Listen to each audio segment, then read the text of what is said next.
અમારા બાપ દાદાની પેઢીઓથી ચાલતી આવેલું મંદિર છે. આ જયરામ બાબા, આ મંદિર જયરામ બાબાએ બનાવેલું. એમના દીકરા કટોર બાપા, એમના દીકરા સુખદેવજી, એમના દીકરા જગદીશ રૂપે બળદેવદાસ બાપુ, હું પોતે આ અમેનો જીર્ણોદ્ધાર બનાવી રહ્યો છું. આ હું મારા ગુરુદેવને માનું છું. મારા ગુરુનો મંત્ર બોલું છું કે મોક્ષ મુલાયમ શ્રી.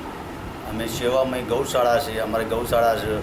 અમે ડાકોર જતા પગયાત્રાને રામરોટી ખવડાવીએ.